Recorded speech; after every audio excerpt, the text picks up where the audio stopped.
I never really thought it would be a career until I graduated high school. That's when I realized I was already making a living at it, and that's what I should stick with. Just never stops innovating, never stops progressing. You know, if we can keep promoting skating all over the world, then I want to keep doing it. Tony Hawk, everybody! Yeah, look at this! Down there in the mosh pit, it's Tony Hawk! Tony Hawk, 1989. Young kids running behind the skateboarding star trying to get one of his highly sought-after autographs. Tony Hawk, 2009. Young kids are still running behind the action sports superstar trying to get one of his still highly sought-after autographs. Why? That's pretty easy. Tony Hawk is probably the best vert skateboarder of all time. 1989 and still in 2009. But is that all? No. One of the main reasons for the popularity of this man is his cooperation with the biggest growing media industry of our time, computer games.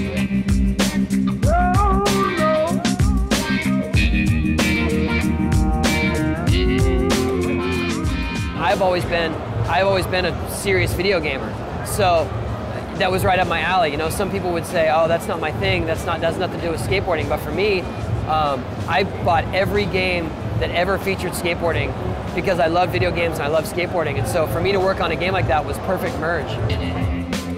This year, he's coming out with a new episode. Ride from Activision supports the new style of interaction with the help of a board. I felt like it was time. This is a concept that I've wanted to do for a long time, but I didn't know if the technology was right, and it didn't feel like the right time. But when we had reached as far as we could go with this game, with just smashing buttons and doing tricks, and I wanted something that was much more immersed, like something that you would experience skating.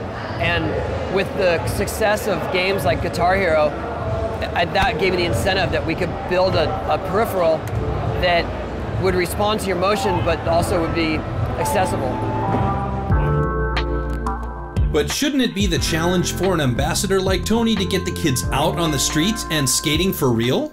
I think you can have a healthy balance of both. I never want to discourage people from really going out and skating by making video games. In fact, I think that our game has inspired many people to go try skateboarding.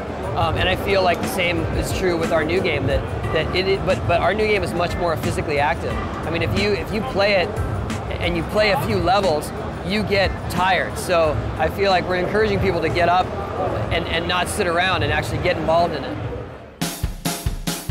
Tony himself was definitely never too lazy to get out there and skate for real.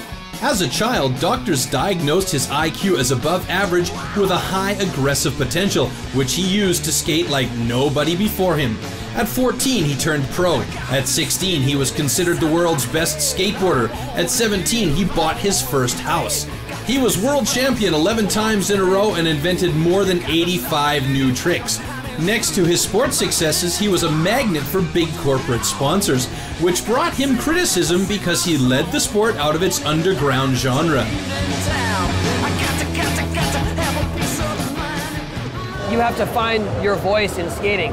You can choose the career route where you go and compete and you're on TV and you get sponsors, or you can choose the hardcore route where you just go skate underground stuff, you get video footage of it, and maybe you create a buzz like that. It all depends on how you really want to approach it and how you want to make a living at it. But the beauty of it is that you can do it either way.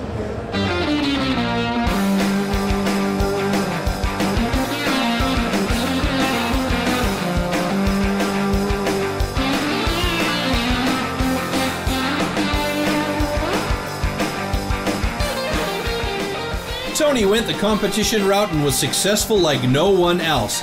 He is the Michael Jordan of skateboarding, so what could be closer than to compete in the world's biggest sport event, the Olympics? I think that the Olympics needs skateboarding more than skateboarding needs the Olympics. I think they need that cool factor and that youth factor. I think it would be great for skateboarding on a global level to be recognized in other countries that may have never been exposed to it, but we do have our own Olympics in like the X Games. And it was the X Games as well that highlighted the biggest moment for the sport so far, Tony Hawk's 900.